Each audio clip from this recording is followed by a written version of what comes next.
Picture this. Reuter, Austria, May 2nd, 1945. A mountain road winding through the Alps. A man is walking toward American lines. He's tall, handsome, 33 years old. He's wearing a dark suit, not a uniform, though he could be. His right arm is in a cast and a sling, broken in a car accident a few weeks earlier. Despite the injury, despite the circumstances, he's smiling, confident, like a businessman arriving for a meeting he knows will go well. His name is Wernher von Braun. Behind him, following at a respectful distance, are 120 of Germany's top rocket scientists. The entire brain trust of the Nazi missile program. Men who built weapons that terrorized London, killed thousands of civilians, and represented the most advanced rocket technology on Earth. They've been hiding in the Alps for weeks, watching the Reich collapse, waiting for the right moment to surrender. Not to the Soviets. God, no. The Soviets would work them to death or shoot them. Not to the British, who might put them on trial. To the Americans. The Americans, they've decided, will appreciate what they have to offer. Von Braun approaches Private First Class Fred Schneikert, who's out on patrol on his bicycle. In perfect English, von Braun learned it from his aristocratic mother. He makes his introduction. My name is Wernher von Braun. We are a group of rocket specialists. We want to surrender. Just like that. A polite offer. A business proposition. Schneikert has no idea who he's talking to. Doesn't know that von Braun was a member of the SS. Doesn't know about the underground factory where 20,000 slaves died, building his rockets. Doesn't know that this smiling man in the suit personally witnessed hangings at that factory, personally requested more slave laborers, personally benefited from a system of industrialized murder. All Schneikert sees is a well-dressed German with a broken arm and a friendly smile. Within hours, von Braun and his team are in American custody. Within months, they'll be on a ship to the United States. Within years, von Braun will be on the cover of Time magazine, shaking hands with presidents, appearing on television with Walt Disney, becoming one of the most famous scientists in America.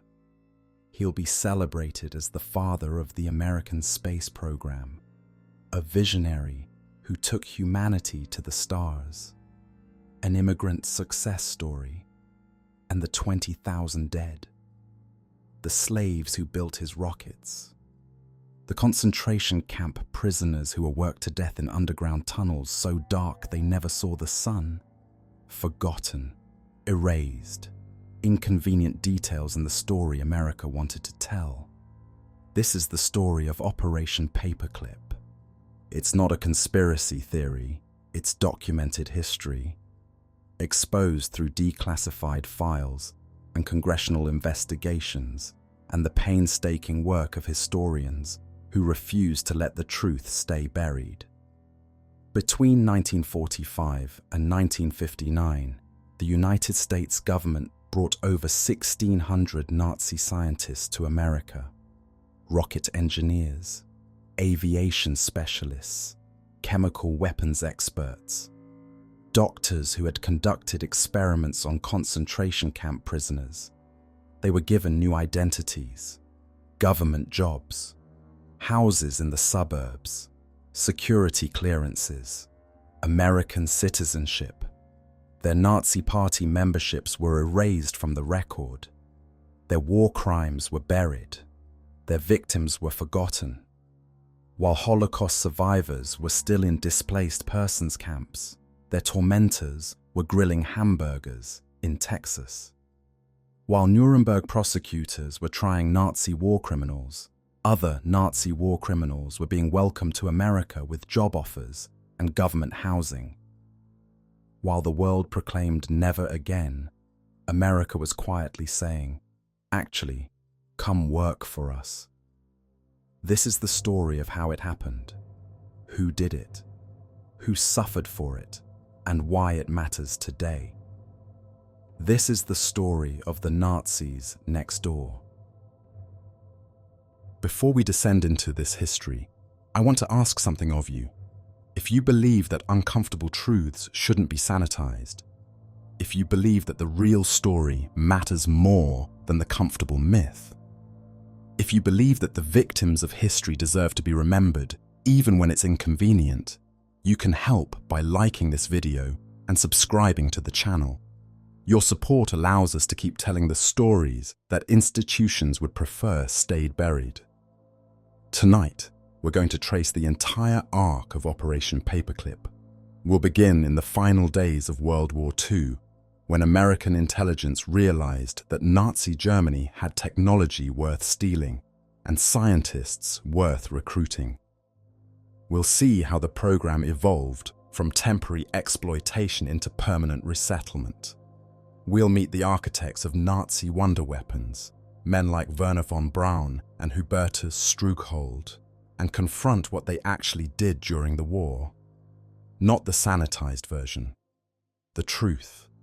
We'll descend into Mittelbau-Dora, the underground hell where V-2 rockets were built by slave labor, where 20,000 human beings died in darkness so that rockets could fly.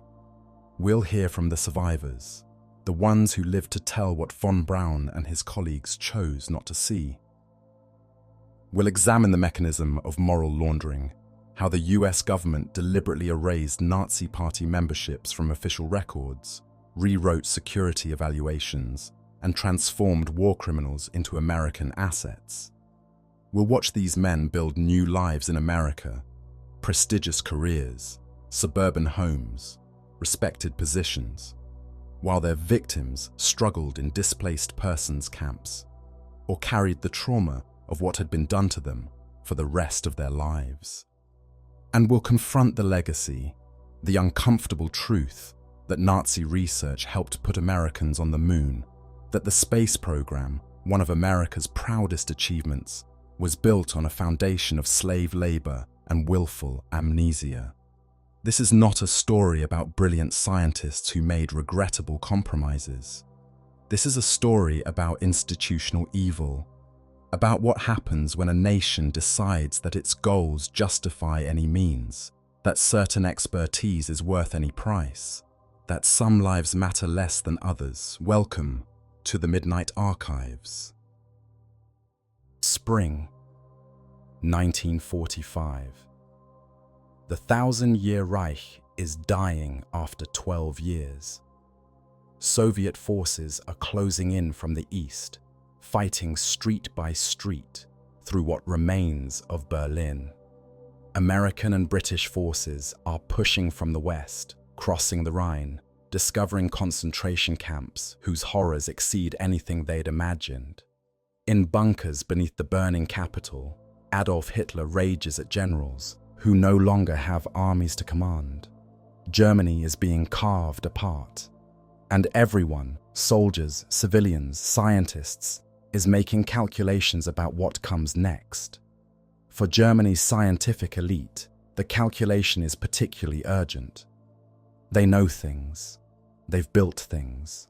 They possess expertise that will be valuable to whoever captures them, and dangerous if that captor is the wrong one.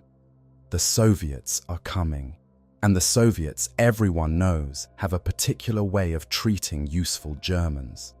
They'll strip you of everything, ship you east to a secret facility in the Urals, work you until they've extracted every useful idea from your brain, and then, well, best not to think about what happens then.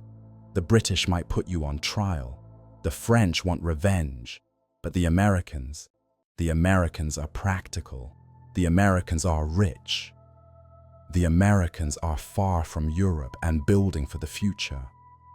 The Americans might be the kind of people who'd recognize talent, overlook certain complications in one's past, and offer a fresh start. Across Germany, in laboratories and research facilities and military bases, Nazi scientists begin preparing their surrenders, hiding documents, destroying evidence, burying crates of records in mine shafts, making sure they have something to offer and nothing too incriminating to explain. The race isn't just between the Allies to capture German scientists. It's between German scientists to be captured by the right ally. The Americans, meanwhile, are having their own realization. As Allied forces push deeper into Germany, they're discovering just how advanced Nazi military technology was. Not in everything. German tanks were mechanically unreliable.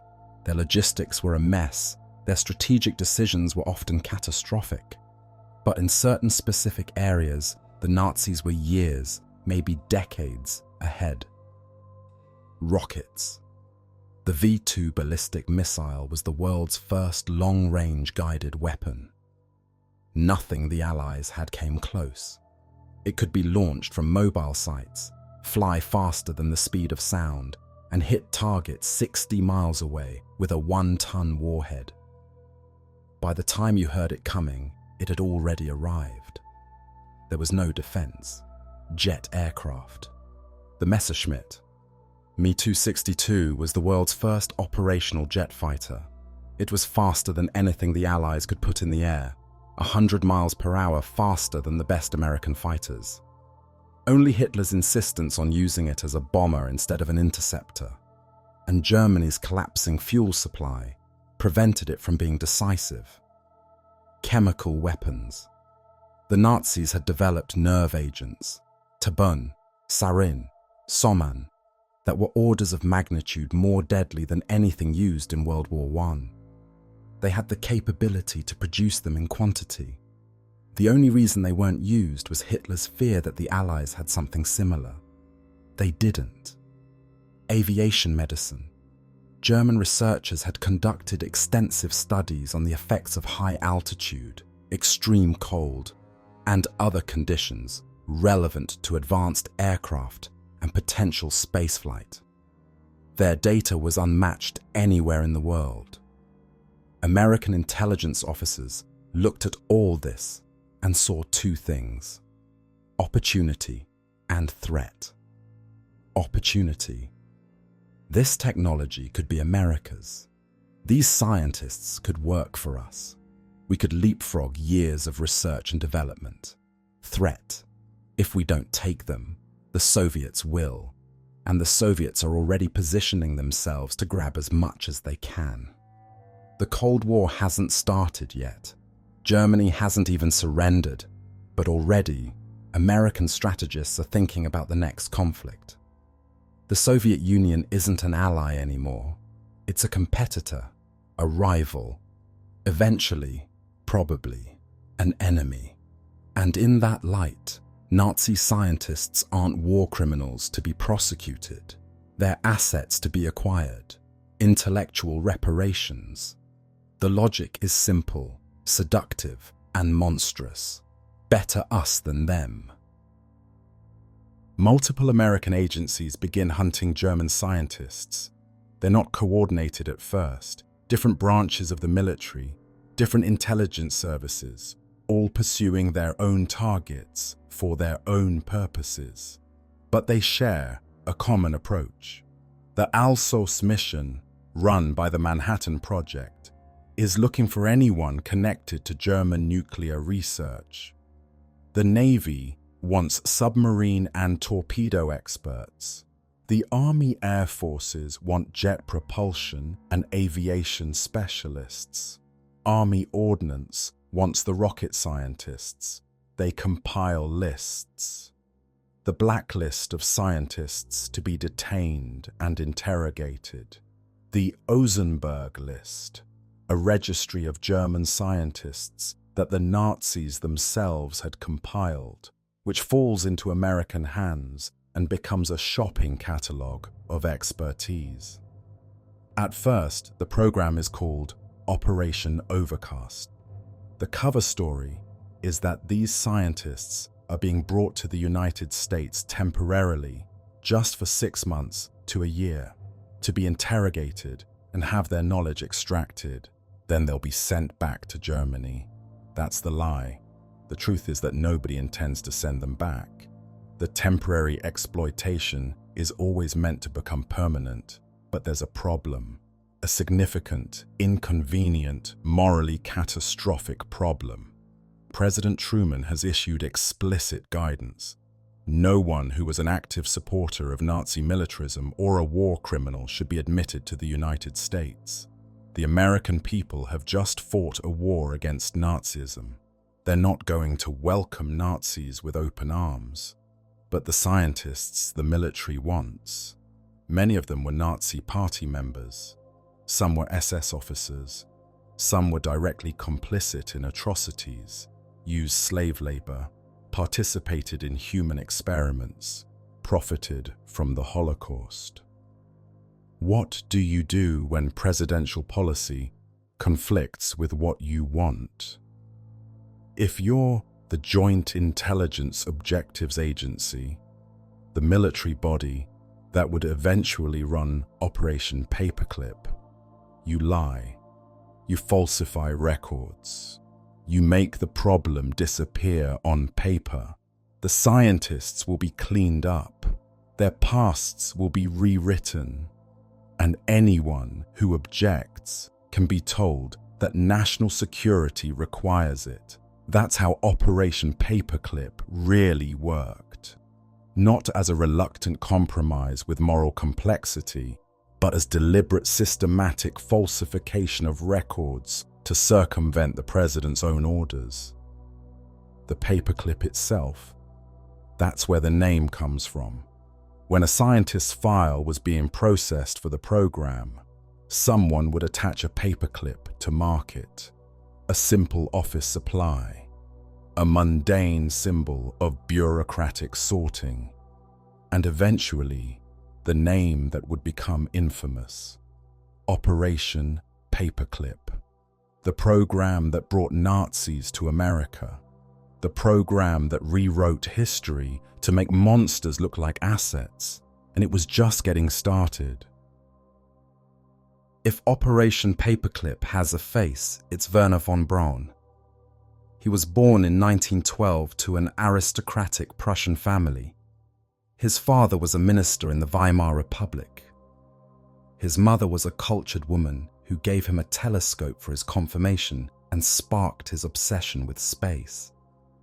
As a teenager, he devoured the science fiction of Jules Verne and H.G. Wells and dreamed of sending humans to the stars. He was brilliant. Everyone who met him said so. A genuine engineering genius with a gift for inspiring others and explaining complex concepts in accessible ways. He had charisma, charm, movie star looks, the kind of person who walked into a room and became its center. He was also an SS officer who used slave labor to build weapons of terror. The two facts are both true, and the tension between them defined his life and the way America chose to remember him. Von Braun joined the Nazi Party in 1937 and the SS in 1940. Later, he would claim these were purely pragmatic decisions, that you couldn't advance in the German military-industrial complex without party membership, that the SS Commission was essentially forced on him by Heinrich Himmler. Maybe. But photographs survive showing von Braun in his SS uniform, apparently comfortable, apparently proud. He wasn't a reluctant conscript. He was an ambitious young man who made the calculations necessary for success in Nazi Germany and made them without apparent hesitation. By his late 20s, von Braun was the technical director of the German rocket program at Peenemünde, a research facility on the Baltic coast. There, he led the development of the A4 rocket, better known by its propaganda name, the V2, the Vengeance Weapon 2. The V2 was a marvel of engineering, 46 feet tall, capable of reaching 60 miles in altitude, the edge of space, guided by gyroscopes and accelerometers, powered by a revolutionary engine that burned alcohol and liquid oxygen. It was also a terror weapon designed exclusively to kill civilians. It had no military targets. It wasn't accurate enough for that. Its only purpose was to fall on cities and kill whoever happened to be beneath it. Beginning in September 1944, V2s rained down on London, Antwerp, and other Allied cities. They killed approximately 9,000 people, mostly civilians, mostly without warning. Because the rocket traveled faster than sound, there was no alert, no air raid siren, just a sudden explosion as a ton of high explosive arrived from the stratosphere. Von Braun knew what his rockets were doing. He traveled to London after the war and saw the damage. Asked about his feelings, he reportedly shrugged. "The rocket worked perfectly. It just landed on the wrong planet." It's the quote that defines him, the joke that reveals the soul. To von Braun, the deaths were incidental. What mattered was that the rocket flew, but the civilians killed by V2s were only part of the death toll. A much smaller part, actually. More people died building the V2 than were killed by it. In August 1943, the British bombed Peenemünde. The damage was significant. Hundreds of workers killed, months of work destroyed. The Nazis decided to move V2 production underground, where Allied bombers couldn't reach it. They chose a location in central Germany, a series of tunnels in the Harz Mountains that had been carved out for an oil storage facility. The complex was codenamed Dora. Later, as it expanded into a full concentration camp, it became Mittelbau Dora. What happened there was one of the most horrific chapters of the Holocaust, and von Braun was not an innocent bystander. He was a regular visitor. He knew. The tunnels were carved out by slave labor, concentration camp prisoners transferred from Buchenwald and other camps. They worked in conditions that defy description. The tunnels were damp and cold. Dust from the blasting hung in the air constantly. Fine rock particles that coated everything and everyone, that filled lungs and caused silicosis and tuberculosis. There was no ventilation to speak of, no natural light. Prisoners worked 18-hour shifts and then slept in the tunnels themselves, on wooden bunks stacked 4 high, in the same air they'd been breathing all day. There was no sanitation. Dysentery was endemic. Prisoners relieved themselves in barrels at the end of the tunnels, barrels that overflowed constantly, that spilled their contents across the floor, that prisoners had to walk through barefoot because their shoes had rotted away. The food was starvation rations, watery soup, scraps of bread that had to last for days. Prisoners who arrived weighing 150 pounds would weigh 90 pounds within weeks. They became Muselmänner, the camp term for prisoners so starved and broken they'd given up, walking skeletons waiting to die. The SS guards were sadistic. Beatings were constant. Prisoners were hung from cranes for minor infractions, real or invented, left to strangle slowly while others were forced to watch. One SS officer made a game of kicking prisoners in the testicles as they walked past. Another kept a dog trained to attack on command. And through all of this, the rockets were built. Prisoners assembled V2 components with hands that shook from starvation and cold. They installed delicate electronics while SS guards beat them for working too slowly. They tested engines that would carry warheads to London while their friends died of exhaustion around them. Between August 1943 and April 1945, approximately 60,000 prisoners passed through Mittelbau Dora. At least 20,000 of them died. Some historians put the number higher, perhaps 25,000, perhaps more. The records are incomplete. 20,000 dead, more than twice the number killed by the rockets they built. The V2 program killed more of its builders than its targets. After the war, von Braun would claim he knew nothing about the conditions at Mittelbau-Dora. He was a scientist, he said. He worked on technical problems. The management of the labor force was someone else's responsibility. This was a lie. Von Braun visited Mittelbau-Dora repeatedly, at least a dozen times that are documented, probably more. He walked through the tunnels. He saw the prisoners. He saw the conditions. He couldn't have missed them. The horror was everywhere. Multiple survivors reported seeing him there. Jean Michel, a French prisoner who later wrote a memoir called Dora, described seeing von Braun touring the facility. Thick-thioid SS in their black uniforms, together with the gentlemen in civilian clothes, walked among us, witnessing our misery, our degradation. They saw everything, but they said nothing. Another survivor, Adam Kabbalah, gave more specific testimony. He described von Braun personally observing a hanging. I saw von Braun standing in the tunnel watching them hang Lucien, without showing any emotion. But von Braun's involvement went deeper than witnessing. Documents uncovered after the war show that he actively requested more slave laborers from the SS. He wanted more workers to accelerate production. He knew where those workers came from and what their conditions were, and he asked for more of them. In one document from April 1944, von Braun requested that the SS transfer skilled French workers from Buchenwald to Mittelbau-Dora. The request was approved. Those workers joined the hell in the tunnels because von Braun asked for them.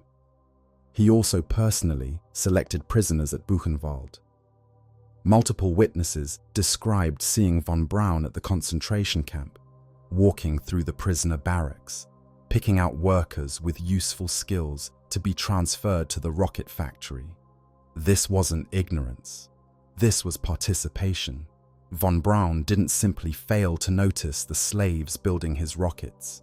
He actively acquired them. He requested them. He selected them personally. And when those slaves died, as they did by the thousands, he kept asking for more. I was so absorbed in my work, he said later. I didn't realize what was going on around me. 20,000 dead, and he didn't notice. If von Braun represents the moral compromise at the heart of Operation Paperclip, Hubertus Strughold represents something worse, the direct use of Nazi atrocity for American advancement.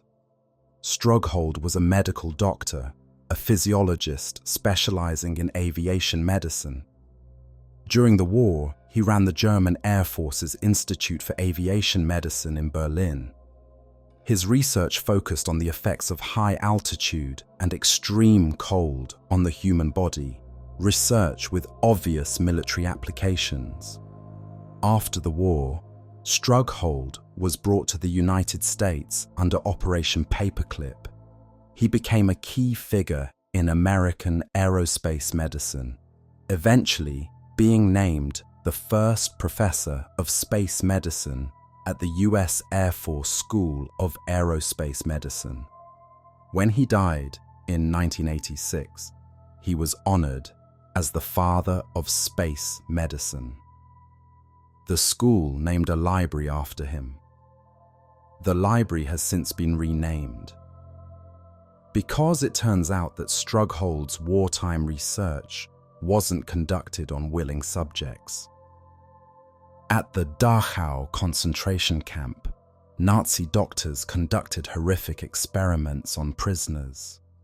They locked men in pressure chambers and reduced the air pressure to simulate high altitude, watching as the subjects convulsed, screamed, and died from air embolisms.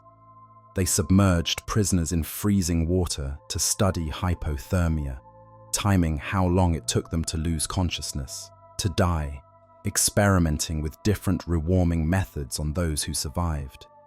These experiments killed at least 80 people, probably more. The subjects were political prisoners, Soviet POWs, Jews, anyone the Nazis considered expendable. Strughold always denied direct involvement in these experiments. He wasn't at Dachau, he said. He was in Berlin. He didn't know what his colleagues were doing.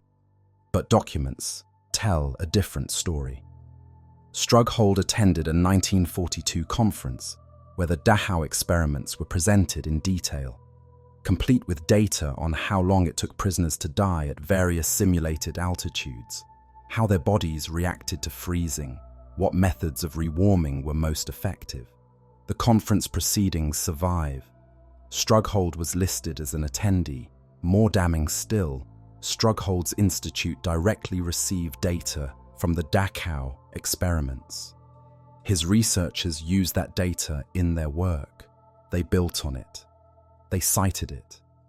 The knowledge extracted from tortured prisoners flowed directly into Strughold's research program.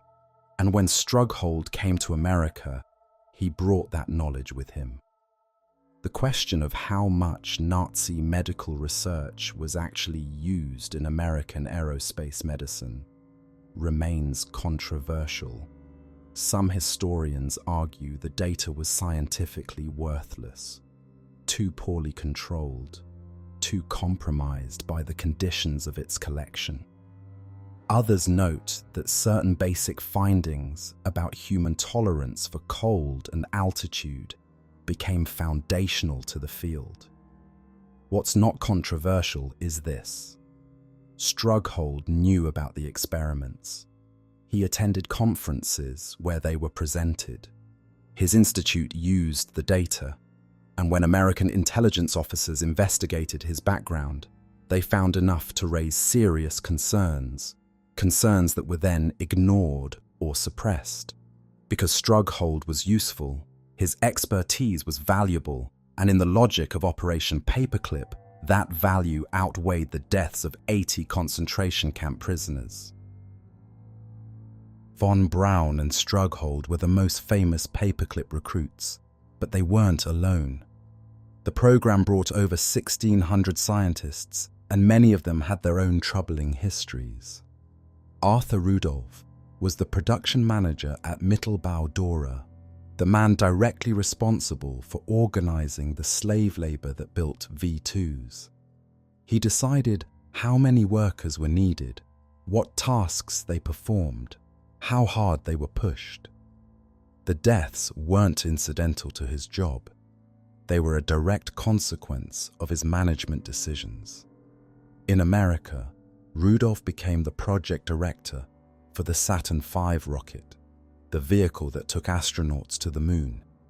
He was honored by NASA, praised by the aerospace industry.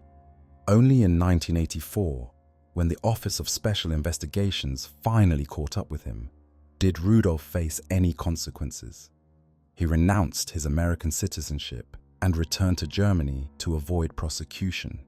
No trial, no prison, just a comfortable retirement in the country whose slaves had built his career.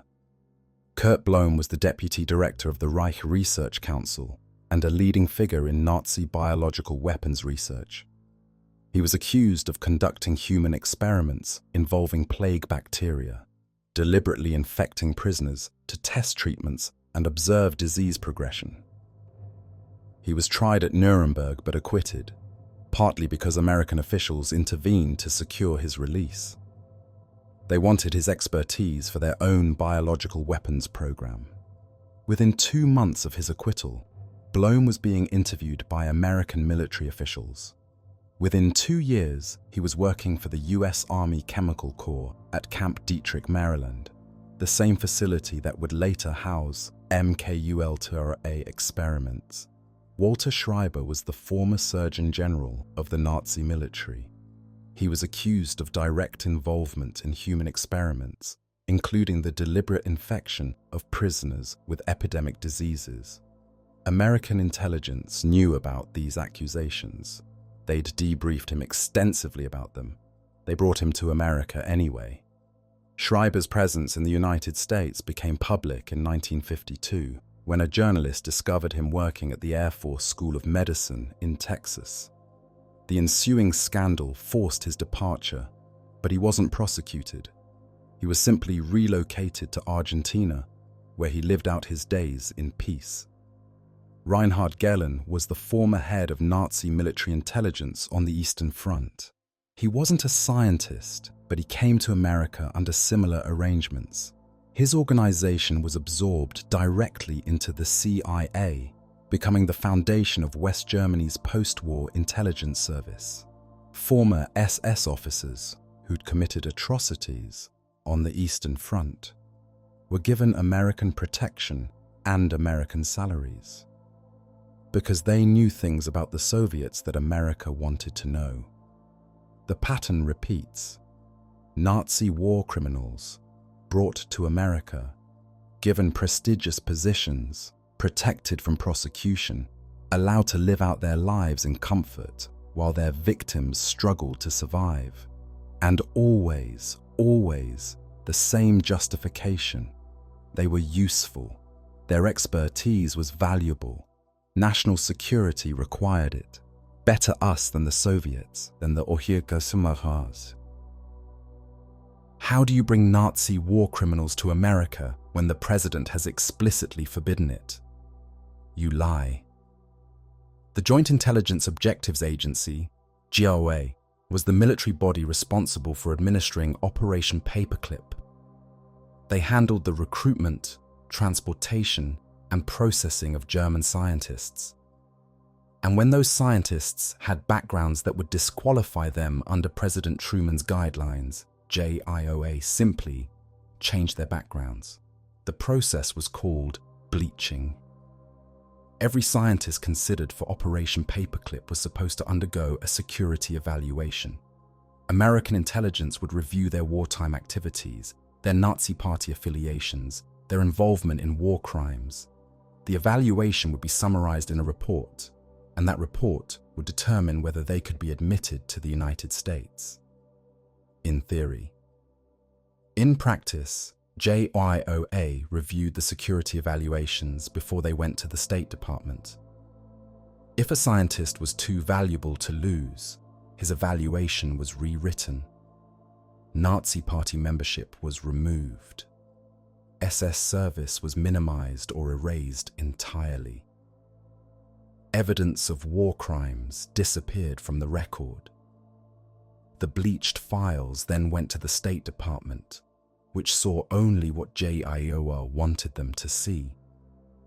The scientists looked clean. Their backgrounds looked acceptable. The paperwork went through. Consider the case of Wernher von Braun. His original security evaluation noted that he had been a member of the Nazi Party and the SS. It raised questions about his involvement with slave labor at Mittelbau-Dora. It concluded that he was a potential security risk. The evaluation that went to the State Department said something different. The SS membership was explained away as nominal and forced.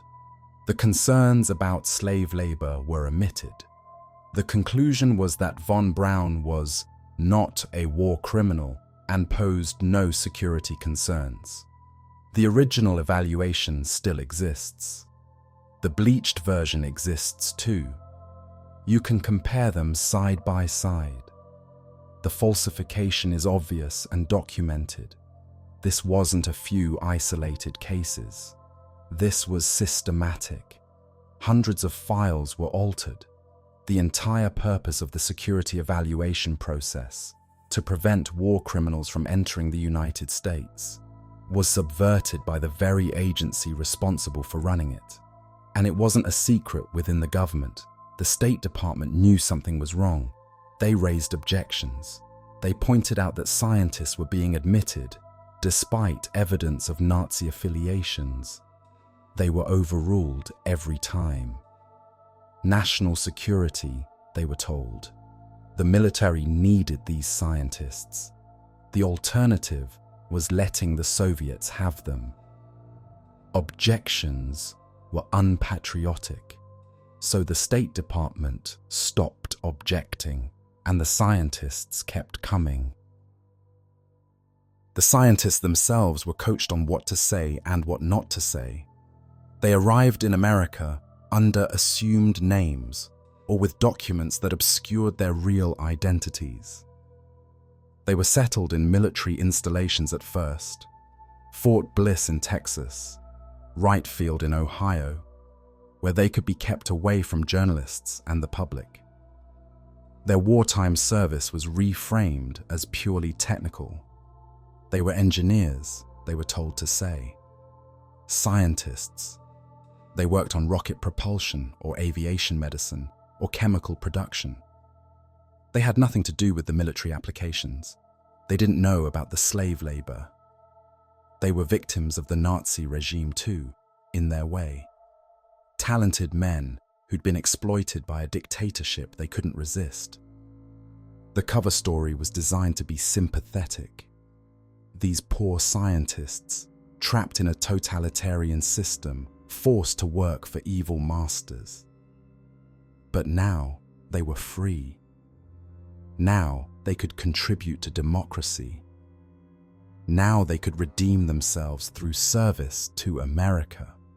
It was a compelling narrative. It was also almost entirely false. Most of the paperclip scientists weren't victims of Nazism. They were beneficiaries of it. They'd received preferential treatment, lavish funding, slave labor to do their dirty work. Their careers had flourished under Hitler. They'd supported the regime not because they had no choice, but because it gave them everything they wanted. Von Braun is the perfect example. He joined the Nazi Party voluntarily. He accepted an SS commission. He worked enthusiastically on weapons designed to kill civilians. He requested additional slave laborers for his factories. He watched prisoners die and asked for more workers to replace them. This wasn't a man exploited by the regime. This was a man who exploited the regime to pursue his own ambitions. But that truth was inconvenient, so a new truth was created. Von Braun, the reluctant Nazi. Von Braun, the apolitical scientist. Von Braun, the victim who became an American hero.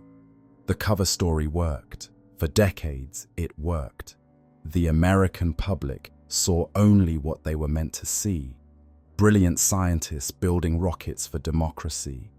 The 20,000 dead at Mittelbau-Dora, forgotten. The 80 prisoners killed in medical experiments at Dachau, never mentioned. The systematic falsification of records, classified.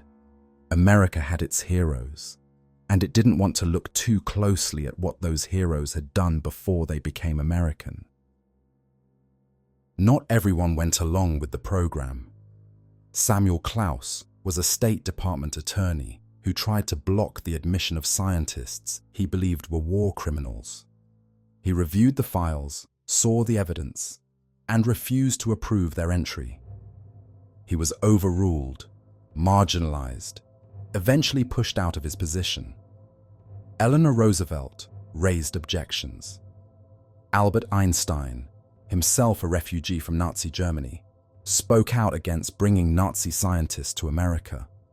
Jewish organizations protested, but their voices were dismissed as emotional, as failing to understand the national security imperatives involved. The objectors lost every battle. National security always won. And here's the thing, the objectors weren't naive.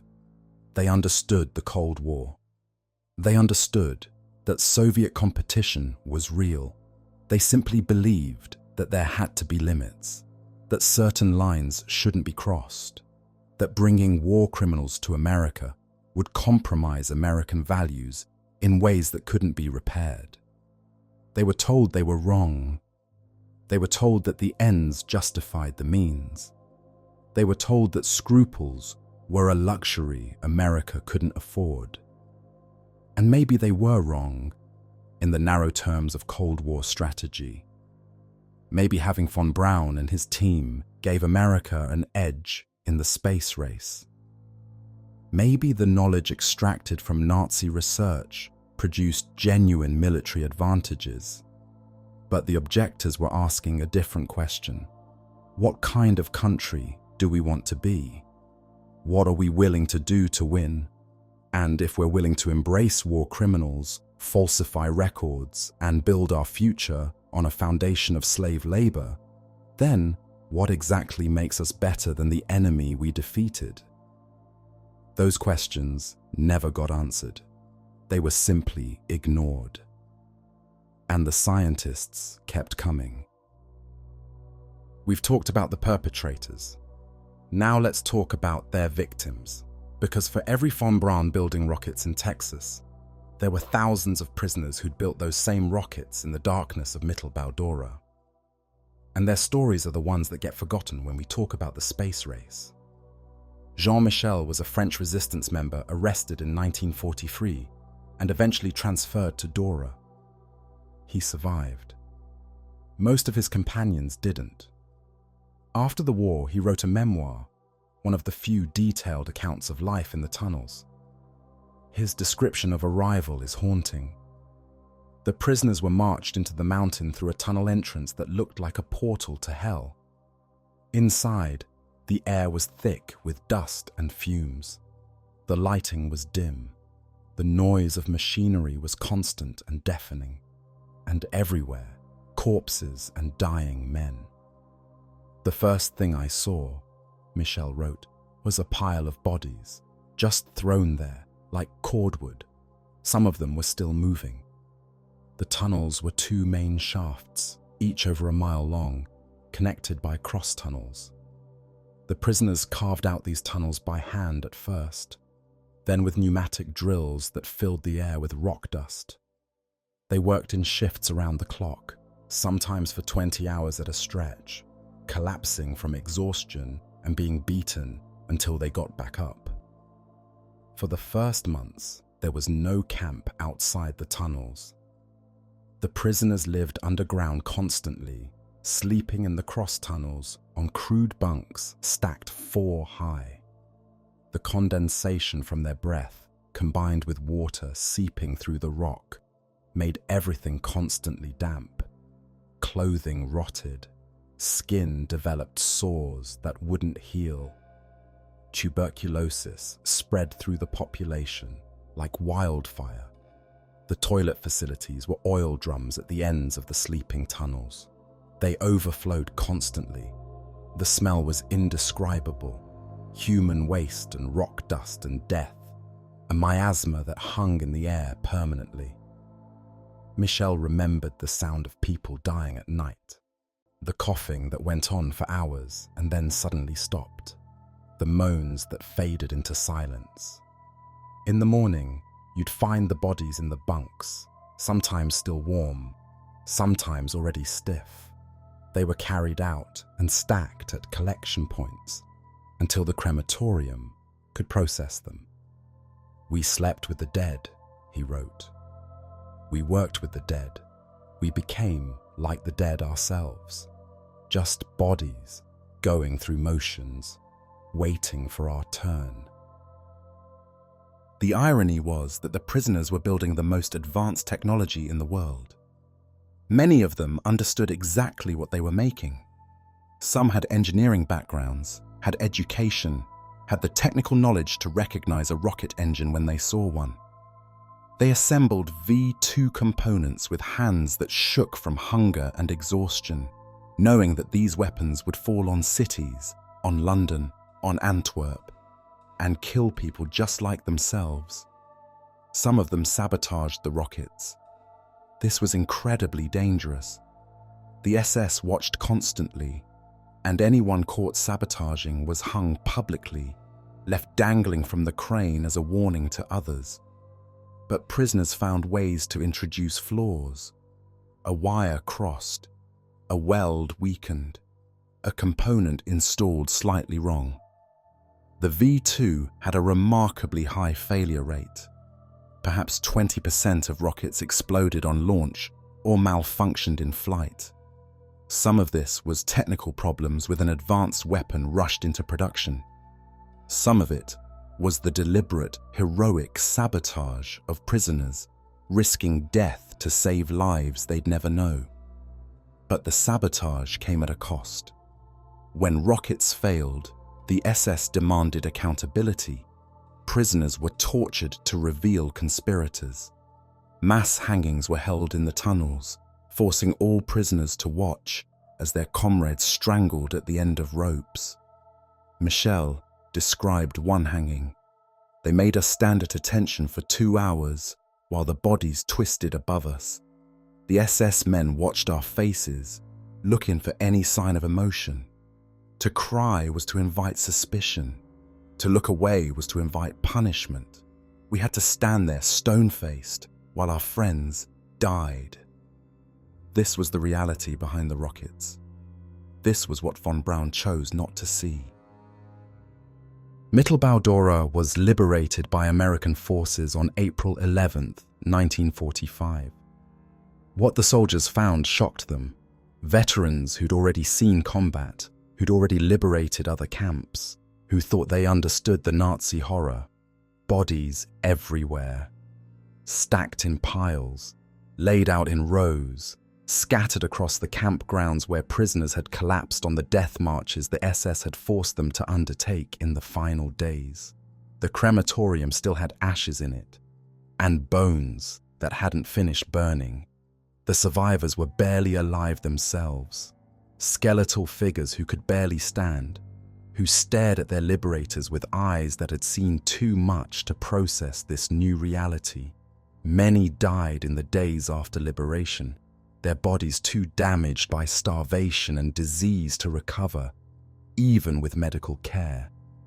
And in the tunnels, the Americans found the rockets. Partially assembled V2s, components waiting to be installed, the machinery of production still in place, still ready to resume operations. The rockets were what mattered, of course. The rockets were why the Americans had come. Within days, the focus shifted from caring for survivors to cataloging and removing the rocket equipment.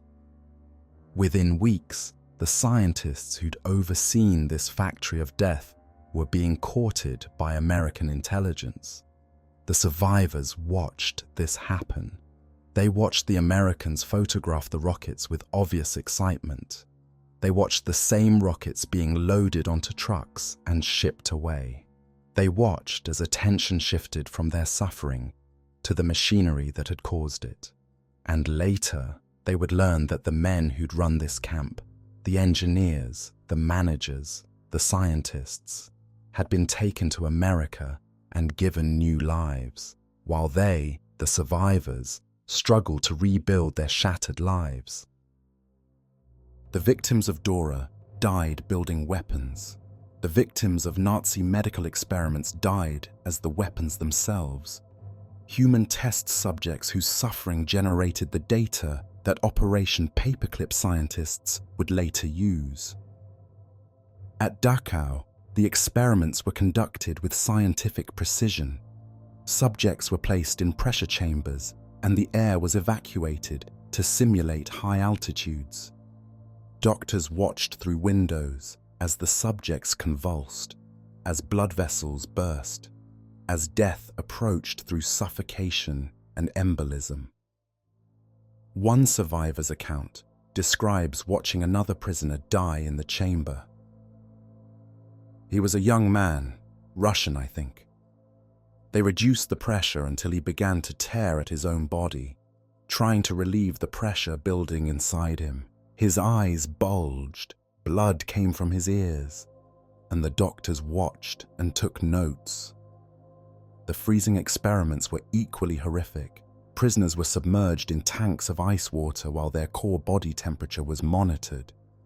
The doctors wanted to know how long it took for hypothermia to set in. how cold the body could get before death occurred, what methods of rewarming were most effective. Some subjects were kept in the ice water until they died. Others were removed at various stages of hypothermia and rewarmed. Some with hot water, some with blankets, some by being placed between the naked bodies of women prisoners who'd been forced to serve as warming units. The data from these experiments was meticulously recorded. Core temperatures, time to unconsciousness, time to death, success rates of different rewarming methods, all written down in neat German scientific notation, ready to be analyzed and published.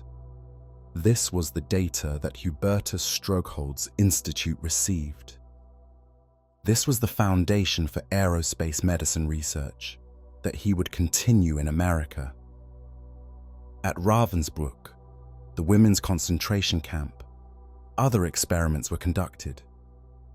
Doctors deliberately wounded prisoners and infected the wounds with bacteria to test antibiotics. They transplanted bones and nerves between prisoners. They sterilized women through radiation and surgery, practicing techniques that could be applied to populations the Nazis considered undesirable. These experiments served no immediate military purpose. They were pure medical research, conducted on human beings without consent, without anesthesia, without mercy. And when the war ended, when the perpetrators were identified and their crimes documented, some of them were recruited by America anyway, because they had expertise, because their data was valuable, because someone decided that what they knew mattered more than what they'd done. Here's what happened to the survivors. After liberation, concentration camp survivors were placed in displaced persons camps, DP camps, throughout Europe. These were supposed to be temporary facilities while the survivors figured out where to go next. For many, there was nowhere to go. Their families had been murdered. Their homes had been destroyed or taken over.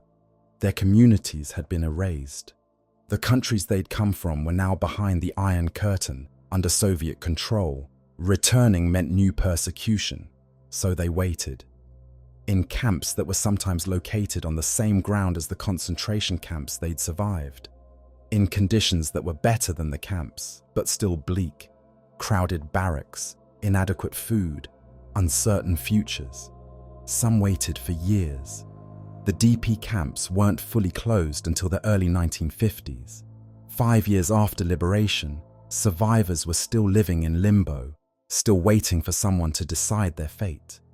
And while they waited, while they struggled to rebuild their lives, while they processed trauma that would never fully heal, the men who'd tormented them were settling into comfortable American suburbs. Von Braun was in Texas, working on rockets, giving interviews, beginning his American celebrity. Strughold was in Ohio, then Texas, building the aerospace medicine program, receiving honors and accolades. Arthur Rudolph was climbing the ranks at NASA, on his way to managing the Saturn V program. The message was clear, even if no one stated it explicitly. Some lives matter more than others, some suffering counts and some suffering doesn't. The valuable people get new chances, the expendable people get waiting rooms. That was the moral calculus of Operation Paperclip. Not that Nazi expertise justified Nazi crimes. No one was quite willing to say that. Just that Nazi expertise was very valuable, and the victims of Nazi crimes were not. The rocket scientists arrived at Fort Bliss, Texas in 1945. Fort Bliss was a desert posting, isolated and hot, far from the centers of American power. The scientists were housed in converted barracks, supervised by military personnel, and put to work testing captured V-2 rockets at the White Sands Proving Ground across the border in New Mexico. It was a strange existence. They were neither prisoners nor free men. They couldn't leave the base without supervision. They were paid minimal wages, less than American engineers doing similar work. Their mail was censored. Their movements were tracked. But they were alive. They were working. They were doing what they loved, building rockets, with resources and support they'd never had in wartime Germany. And they understood that this was a probationary period, that if they proved their value, better things would follow. Von Braun, as always, adapted brilliantly. He learned to charm his American supervisors. He gave presentations explaining rocket technology in accessible ways. He cultivated relationships with military officers and government officials who could help advance his career. He also began the process of reinventing his past. The SS membership, nominal, forced, meaningless. The slave labor, he didn't know, wasn't involved, wasn't responsible. The Nazi Party, what choice did anyone have under a dictatorship? His colleagues followed the same script. They were scientists, not soldiers, engineers, not ideologues. They'd worked for Hitler because they had to, not because they wanted to. Now they were eager to work for democracy, for freedom, for the future of humanity. The Americans mostly believed them, or wanted to believe them, or didn't care as long as the rockets flew, and the rockets did fly. Between 1946 and 1952, the team at White Sands launched dozens of V-2s, learning from each flight, improving their techniques, laying the groundwork for American rocket development. With each successful launch, von Braun's position strengthened. He wasn't just a useful German anymore, he was becoming indispensable.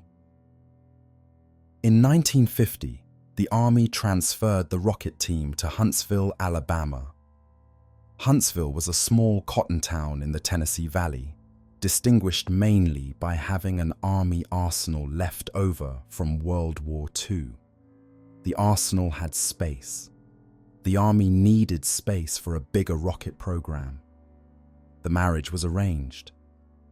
The German scientists and their families settled into the community. They bought houses. They joined churches. They enrolled their children in local schools. They attended PTA meetings and neighborhood barbecues and church socials. They became Americans. The local population welcomed them, for the most part. Huntsville was growing because of the rocket program. Jobs were being created. Money was flowing in. If the people creating that prosperity had suspicious accents and murky pasts, well, wasn't that just the way of the world? Weren't they obviously decent people now? Von Braun became a local celebrity. He was charming, handsome, articulate. He gave talks at civic organizations. He appeared at school events. He became the public face of the rocket program, not some faceless military operation, but a team led by this charismatic German with the warm smile and the dreams of going to the stars. Nobody talked about the past. Nobody asked uncomfortable questions. The community narrative was simple. These were brilliant scientists who'd come to America and were helping us win the Cold War. Why would you want to complicate that with ancient history? And so a strange community formed. Former SS officers coaching Little League teams. Engineers who'd used slave labor teaching Sunday school. Men who'd witnessed hangings at Mittelbau-Dora bringing casseroles to neighborhood potlucks. The children of the perpetrators and the children of their American neighbors played together, went to school together, grew up together. None of the children knew. How could they? Their parents didn't talk about it. The community didn't talk about it. The past had been successfully buried. October 4th, 1957. Sputnik. The Soviet Union launched the first artificial satellite, and America panicked. The beeping radio signal from that little metal sphere orbiting the Earth every 96 minutes announced to the world that the Soviets had won the first round of the space race. They had rockets powerful enough to put objects in orbit. They had technology America didn't. They had, it seemed, surpassed the nation that considered itself the leader of the free world. The American response was frantic. Suddenly, all the rocket programs that had been underfunded and underappreciated became national priorities. NASA was created. Budgets exploded. And von Braun, who'd been arguing for years that America needed to take space seriously, was finally given the resources to prove what he could do. His moment had arrived. In January 1958, von Braun's team launched Explorer 1, America's first successful satellite. It was a response to Sputnik, proof that America could compete. And it made von Braun a national hero. The man who'd built weapons of terror for Hitler was now on the cover of Time magazine. He appeared on television with Walt Disney, explaining rocket science to millions of American families. He wrote articles for popular magazines. He gave speeches about the future of space exploration. His past receded further into irrelevance. Who cared what he'd done during the war? He was going to take America to the stars. The Saturn V rocket, the vehicle that would eventually carry Apollo astronauts to the moon, was developed under von Braun's direction. It was an engineering masterpiece. 363 feet tall, capable of generating 7.5 million pounds of thrust, the most powerful rocket ever successfully flown. Arthur Rudolph, the former production manager at Mittelbau-Dora, was the Saturn V project director. He oversaw the program that built the rocket that went to the moon. The irony is almost too perfect. The same man who'd managed slave labor, who'd decided how many prisoners were needed and how hard they should be pushed, now managed the program that represented America's greatest technological achievement. And when Neil Armstrong and Buzz Aldrin walked on the moon in July 1969, von Braun was in mission control, watching his life's work reach its culmination. He'd wanted to go to space since he was a teenager. He'd built rockets for the Nazis because they were the only ones who would fund his dream. And now that dream had been realized, not by him personally, but by the machines he'd created. The moon landing was celebrated as a triumph of American ingenuity, American determination, American values. Nobody mentioned the 20,000 dead at Mittelbau-Dora. For decades, there were no consequences. The Nuremberg trials prosecuted some Nazi war criminals, but most of the paperclip scientists were never charged. They were valuable. They were protected. They'd been successfully laundered into American citizens. Occasional journalists raised questions. In 1951, a reporter discovered that Walter Schreiber, accused of involvement in medical experiments, was working at the Air Force School of Medicine in Texas. The resulting scandal forced Schreiber's departure, but he wasn't prosecuted, just relocated to Argentina. The story faded. In the 1970s, the Freedom of Information Act began to open up classified files.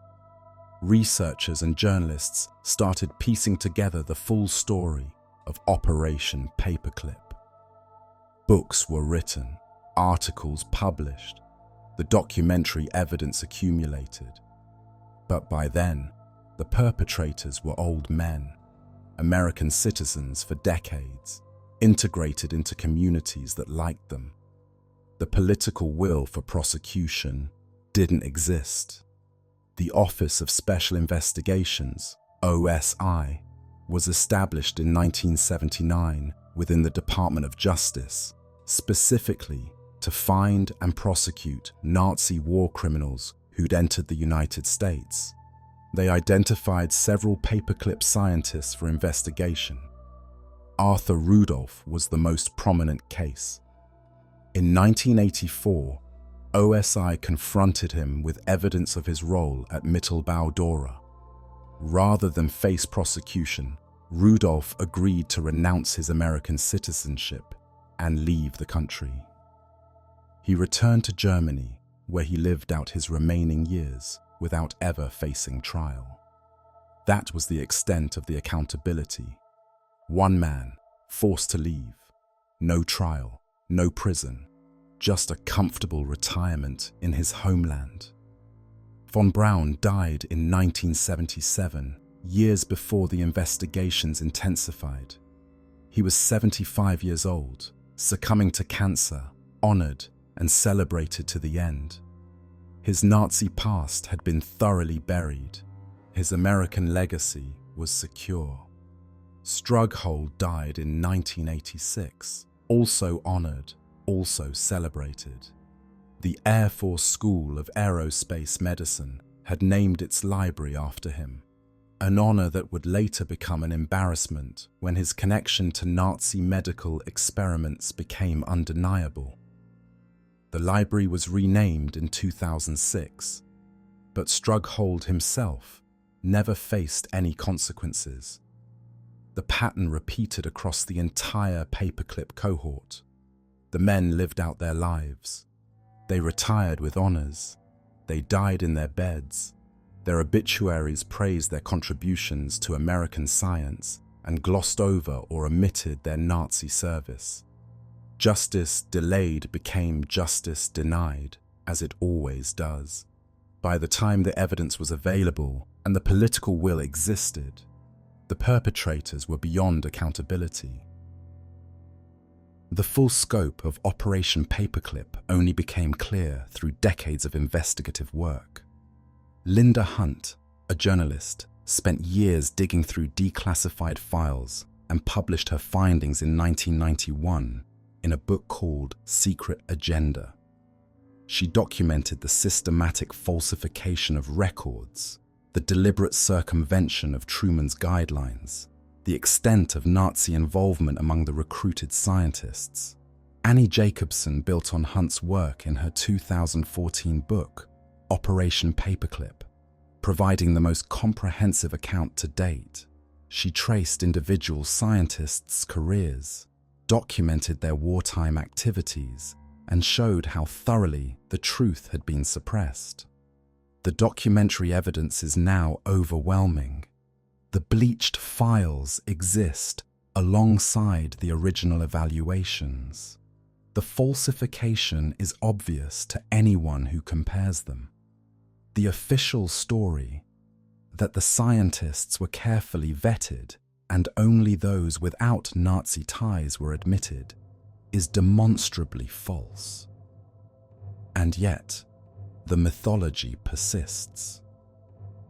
Ask most Americans about Wernher von Braun, and they'll tell you he was a rocket pioneer, a NASA hero, a visionary who helped put men on the moon. The SS membership, the slave labor, the deaths at Mittelbau Dora, these aren't part of the story most people know. The sanitized version remains the dominant one. The truth is available, but you have to seek it out. To this day, there are people who defend Operation Paperclip. Their arguments follow predictable lines. They were just engineers. The scientists were technical specialists, not ideologues. They worked on rockets, not gas chambers. Their expertise was separate from their politics. But this ignores the reality of what happened at Mittelbau Dora. The rockets were built by slaves who died by the thousands. The engineers may not have operated the gas chambers, but they directly benefited from a system of industrialized murder. They requested more slave laborers when production fell behind. They walked past dying prisoners every day. The claim that technical work can be separated from its moral context is a comforting fiction. The science was valuable. The knowledge these scientists brought accelerated American rocket development by years. Without them, we might not have won the space race. We might not have gotten to the moon. But was the space race worth any price? Were there no American engineers who could have done this work eventually? And does strategic advantage justify the moral compromise of employing people who'd use slave labor? They had no choice under Hitler. Living under a totalitarian regime limited everyone's options. The scientists did what they had to do to survive and advance their careers. Can we really blame them for adapting to circumstances beyond their control? But many Germans did resist, did object, did refuse to participate. Some died for their principles. Others simply refused to join the party, accepting the career limitations that came with that choice. The paperclip scientists weren't victims of circumstance. They were people who made choices that advanced their careers at the cost of others' lives. If we hadn't taken them, the Soviets would have. This is the Cold War logic that justified everything. Better to have Nazi scientists working for us than against us. But this argument assumes that winning the Cold War required any sacrifice of principle. It assumes that American values were negotiable, that we were willing to become what we opposed in order to defeat it. And it assumes that there was no alternative, that the only options were employ war criminals or lose to the Soviets. None of these defenses address the fundamental moral question. What does it say about a nation that it's willing to do this? That it systematically falsified records to circumvent its own president's orders? That it decided certain expertise was worth any crime? The defenders of Operation Paperclip have answers to every specific criticism, but they can't answer the big question: was this who we wanted to be? The legacy of Operation Paperclip is written across the American technological landscape. The space program, the Saturn V rocket, the moon landings, all of it built on a foundation that includes Nazi engineering and slave labor. Von Braun's fingerprints are on every milestone of American space exploration through the Apollo era. Missile technology, the ballistic missiles that formed America's nuclear deterrent, descended directly from V2 research. The rockets that could destroy the Soviet Union in 30 minutes were grandchildren of the rockets that fell on London. Aviation medicine, the standards for high-altitude flight, for pressure suits, for survival equipment, all of this drew on research conducted during the Nazi era, some of it on concentration camp prisoners. The same knowledge that allowed pilots to fly at extreme altitudes was extracted from experiments that killed human beings. Chemical weapons research, biological weapons research, intelligence operations. The tendrils of Operation Paperclip extended into every corner of the national security state. This isn't hidden history. It's documented, acknowledged, available to anyone who wants to know. But it's also not prominent history. It's not taught in schools. It's not part of the patriotic narrative about American technological achievement. We celebrate the moon landing without mentioning the slaves who built the rocket's ancestors. We honor the space program without acknowledging the Nazi engineers at its core. We tell a story of American ingenuity that conveniently omits the moral compromises that story required. Can knowledge be separated from how it was obtained? This is the question that Operation Paperclip forces us to confront. If a piece of information was discovered through torture and murder, is it ethical to use that information? Does using it make you complicit in the original crime? The medical profession has grappled with this question for decades. The data from Nazi medical experiments, the hypothermia studies, the altitude research, the surgical experiments, exists. Some of it is scientifically valid. Some of it could, theoretically, save lives if applied to modern medical practice. Should it be used? Some ethicists say no. Using the data validates the experiments. It rewards the perpetrators, even posthumously. It suggests that if your research is valuable enough, the ethics of how you obtained it don't matter. Others argue that refusing to use the data punishes the victims again. They suffered and died. If some good can come from their suffering, if lives can be saved by knowledge extracted from their deaths, then refusing to use that knowledge wastes their sacrifice. There's no easy answer. Both positions have validity. Both reflect genuine moral reasoning. But Operation Paperclip didn't engage with this question at all. There was no ethical debate, no weighing of competing values, no acknowledgement that difficult choices were being made. There was just expediency, national security, the Cold War, the need to win. The scientists were useful, so they were brought here. Their crimes were inconvenient, so they were erased. Their victims were powerless, so they were ignored. That's not ethical reasoning. That's just power asserting itself over morality. Operation Paperclip wasn't unique, it was a template. The same logic, national security justifies any means, would be applied again and again in American history. MK Ultra, the CIA's mind control program, operated on the same principle. The threat was existential, so normal ethical constraints didn't apply. Extraordinary rendition and enhanced interrogation after 9/11. The enemy was too dangerous for normal rules.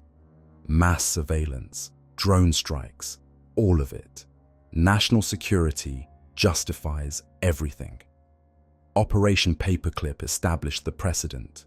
It proved that if you invoke national security, if you classify the inconvenient details, if you control the narrative, you can do almost anything. Bring war criminals to America, falsify official records, employ people who used slave labor, and face no consequences. The lessons learned weren't, "This was wrong and we shouldn't do it again." The lessons learned were, "This is possible and no one will stop us." And so the pattern repeated. New programs, new enemies, new justifications, but always the same underlying logic. We're the good guys, so whatever we do must be acceptable. The perpetrators of Operation Paperclip were never punished. The agencies that ran it were never reformed. The oversight mechanisms that should have prevented it were never strengthened. Why would you expect different results when the same incentives are in place? Let's return to Wernher von Braun one final time. It's 1975.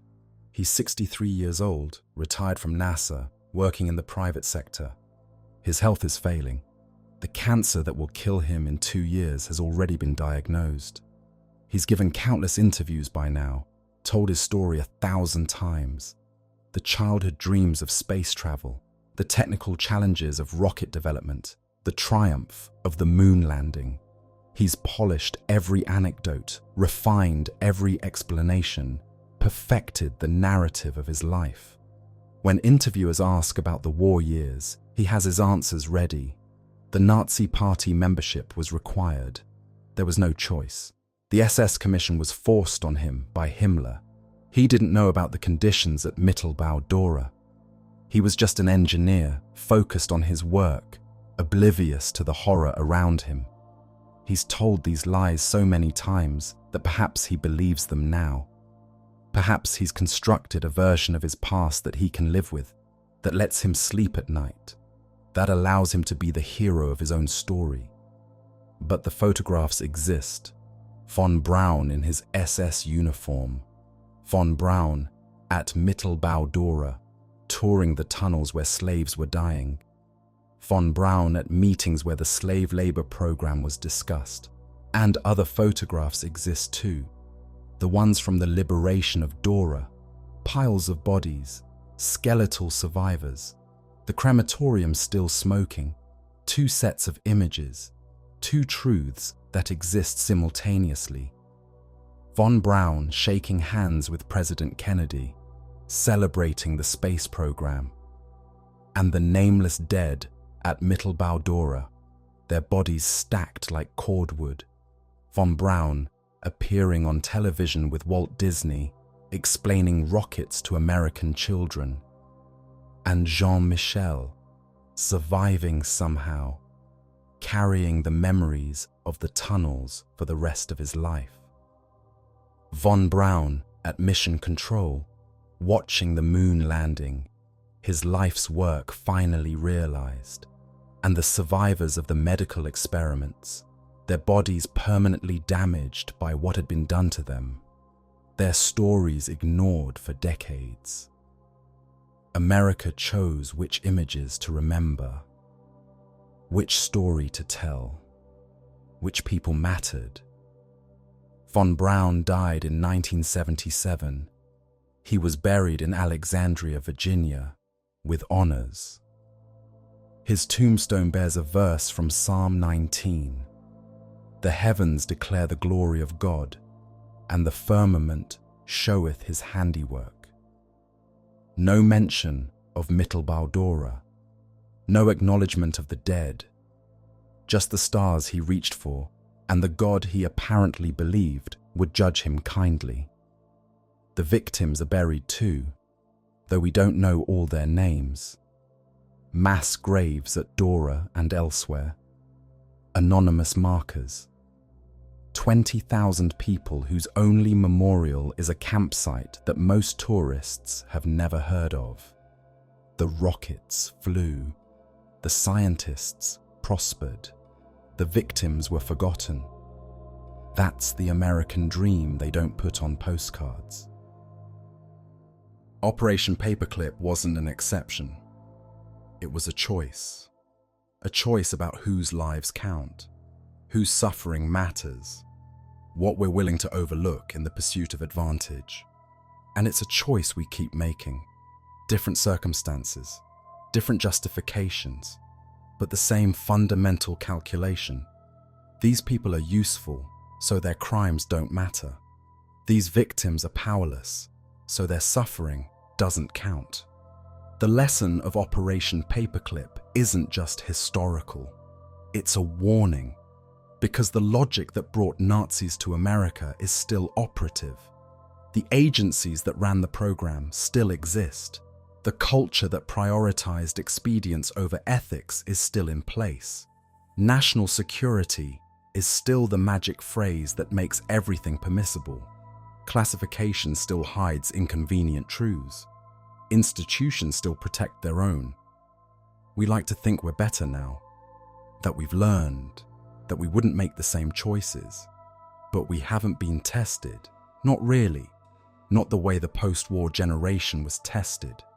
And when we are, when the choice is between advantage and ethics, between winning and being good, there's no guarantee we'll choose differently.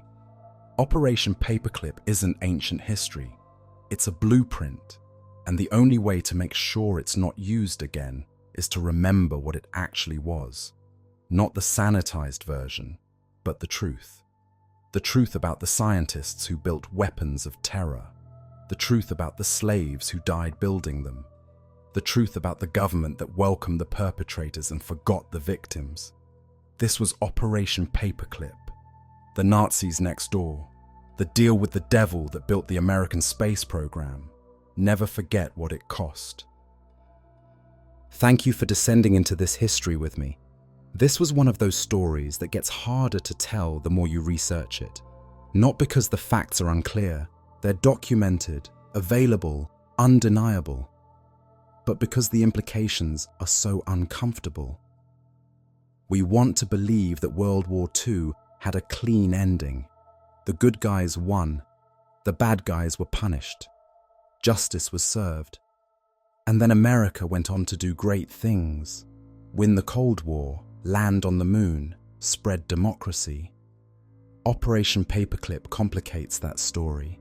It shows that the victory wasn't clean, that the line between good guys and bad guys was blurrier than we like to admit, that some of the great things America did were built on a foundation of terrible things. The moon landing is still an achievement. The space program is still worth celebrating. But knowing the full story changes how you see it. Adds shadows to the triumph. If you found value in this exploration of uncomfortable history, please take a moment to like this video and subscribe to the Midnight Archives. Your support allows us to keep telling these stories, the ones that don't fit the patriotic narrative, the ones that reveal uncomfortable truths about power and institutions and moral compromise. Let me know in the comments. Where are you watching from? What time is it where you are? And did you know the full scope of Operation Paperclip before this video? Most people don't. It's not taught in schools. It's not part of the national mythology. You have to seek it out. But it should be known. The victims deserve to be remembered. The truth deserves to be told. And we deserve to understand what our country actually did, not just the version that makes us feel good about ourselves. History isn't just about what happened. It's about what we choose to remember, what stories we tell, what we honor, and what we forget. Operation Paperclip is a story America chose to forget. I think it's worth remembering. This has been the Midnight Archives. Till next time, stay vigilant, question the official story, remember the victims, and never let national security become an excuse for losing your soul.